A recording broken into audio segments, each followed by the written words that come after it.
Account भाग 1 chapter number 3 ख्याति का मूल्यांकन। अब सबसे पहले पीढ़ी के पास से मुख्य रूप से दो प्रकार की संपत्ति होती है, बिन चालू संपत्ति और चालू संपत्ति। बिन चालू संपत्ति और चालू संपत्ति।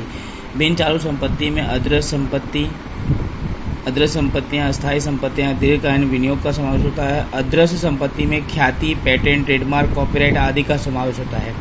ऐसी संपत्ति देखी नहीं जा सकती परंतु बाजार में उसका मूल्य होता है। ख्याति भी ऐसी ही अदृश्य संपत्ति है जो देखी नहीं जा सकती परंतु उसका मूल्य होता है। वर्षों पूर्व जिस धंधे की स्थापना हो उस धंधे में समय बीतने पर बाजार में उसका नाम और प्रतिष्ठा और अच्छे संबंध, सहयोग, संपर्कों से लाभ धंधा को मिलता है, जिसे हम ख्याति का ख्याल उद्भव होता है। जैसे कि अनेक प्रकार के दूध की बहुत सारी कंपनियां हैं, लेकिन दूध की कौन सी कंपनी सबसे फेमस है? अमूल। तो अमूल क्या करती है? बाकी अन्य कंपनियों से ख्याति रखती है, ऐसा हम कह सकते हैं। यानी एक ही प्रकार के व्यवसाय के अंदर उस कंपनी का नाम होना वो क्या दर्शाता है? ख्याति दर्शाता है। अब ख्याति का अर्थ, तो ख्याति धंधा, सरल शब्दों में कहें तो ख्याति धंधा की प्रतिष्ठा का मूल्य दर्शाने वाली अदृश्य संपत्ति है।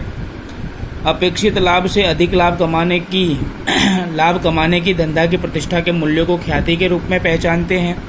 जो पीढ़ी अपनी प्रतिष्ठा, विशेष प्रकार के स्थिर ग्राहक वर्ग और अन्य कारणों से सामान्य पीढ़ी की अपेक्षा अधिक लाभ कमाने की क्षमता रखती है वह पीढ़ी ख्याति रखती है, ऐसा हम कह सकते हैं।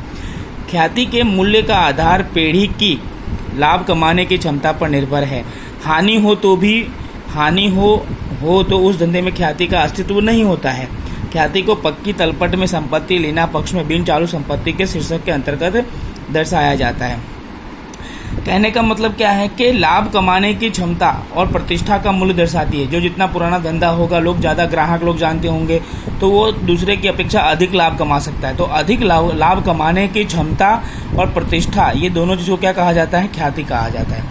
अब देखो, बाकी की थियरी हम बाद में पढ़ेंगे। उसके बाद है ख्याति के मूल्यांकन।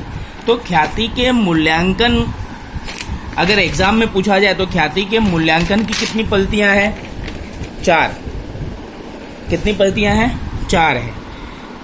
औसत लाभ की पद्धति, भारित औसत लाभ की पद्धति, अधिक लाभ की पद्धति और ख्याति के पूंजीकरण की पद्धति।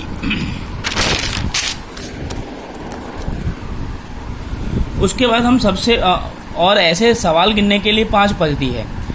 अगर एग्जाम में पूछा जाए ख्याति के मूल्यांकन की कितनी पद्धतियां हैं तो हम थियरी में 4 पद्धति के ही नाम लिखेंगे। औसत लाभ की पद्धति, भारित औसत लाभ की पद्धति, अधिक लाभ की पद्धति और लाभ के पूंजीकरण की पद्धति।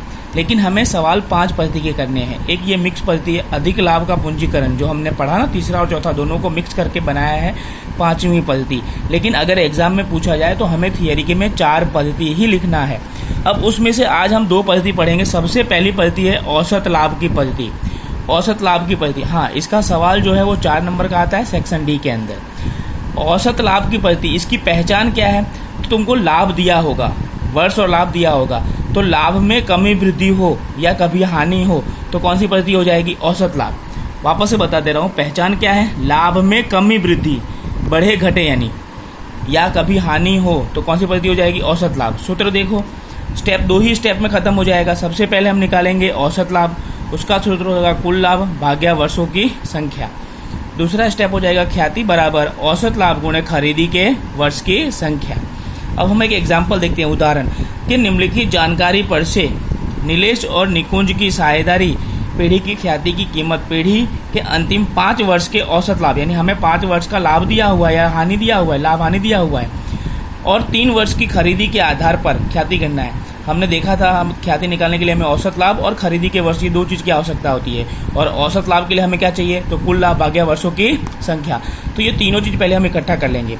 वर्ष तुमको दिया है 2011-12, लाभ कितना है? 2 लाख, 12-13 2,10,000, 13-14 1,90,000, 2014-15 2,15,000, 2,15,000, उसके बाद 2,20,000। अब हम इस तरीके से रख देंगे पहले वर्ष 11-12, 12-13, 13-14, 14-15, 15-16, लाभ 2 लाख, 2,10,000, 1,90,000, 2,15,000, 2,20,000। अब देखो बीच में एक बार यहाँ पे घट गया, तो एक बार भी कमी हुई तो कमी हो गई, तो ये कौन सी पद्धति हो जाएगी? औसत लाभ की।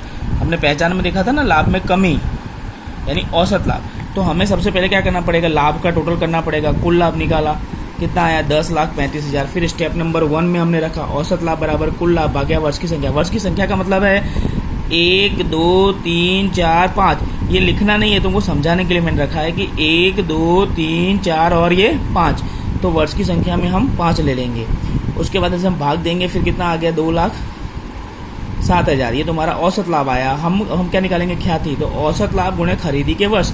तो खरीदी के वर्ष हमें सवाल में दिया ही होगा, 3 वर्ष है। खरीदी के पहले जो वर्ष दिया गया हो तो 3 वर्ष है, तो हम क्या करेंगे? 2,07,000 गुणे 3 यानी ख्याति बराबर 6,20,000। तो इस तरीके से इतने सवाल का कितना नंबर मिलेगा? 4 नंबर। अब इसकी औसत लाभ के अंदर कभी कभी हानि दिया होता है, तो हानि जो दिया होगा तो हानि या तो माइनस में दिया होगा या तो कोष्टक में दिया होता है, दोनों हानि ही कहलाता है। तो यहाँ समझ लो वर्ष दिया है, समझ लो 2012, 13, 13, 14, 14, 15, 15, 16। लाभ दिया हुआ है 1,20,000। ब्रैकेट में दिया है 40,000 यानी है हानि हो गया, और ये 60,000 दिया है।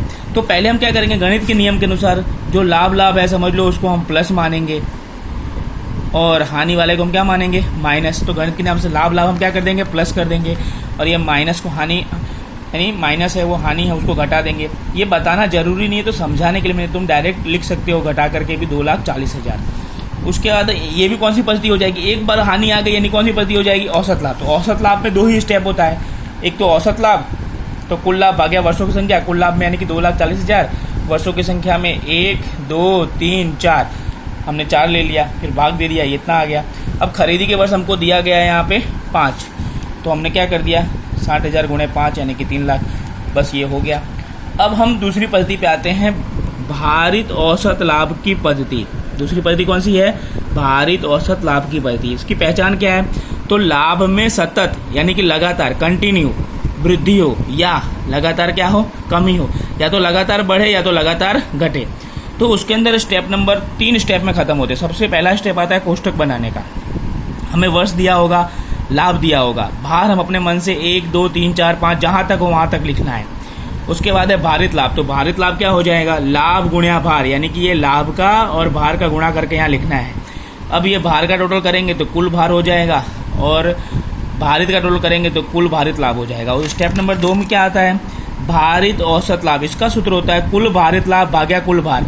तो कुल भार हमने ऊपर टोटल किया, कुल भार है, कुल भारित लाभ निकाला इस टोटल से, और इससे कुल भार दोनों को भाग दे दिया। उसके बाद स्टेप नंबर 3 में ख्याति बराबर भारित औसत लाभ गुणे खरीदी के वर्ष की संख्या। खरीदी के वर्ष की संख्या दी होगी, नहीं दिया होगा तो खाली यहाँ तक ही सवाल कभी कभी दिया होता है कि भाई औसत लाभ निकालो, तो हम यहाँ तक करेंगे। लेकिन अगर हमें खरीदी के वर्ष दिया गया है तो हम ख्याति बराबर भारित औसत लाभ गुणे खरीदी के वर्ष। अब इसके हम सवाल देखेंगे।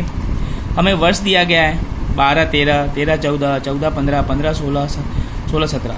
लाभ देखो 80,000 बढ़ रहा है, लगातार बढ़ रहा है ना। 80, 1,20,000, 1,40,000, 1,60,000, 1,70,000 लगातार बढ़ रहा है, बीच में कहीं भी कमी है नहीं। तो कौन सी पद्धति हो जाएगी? भारित औसत लाभ की पद्धति।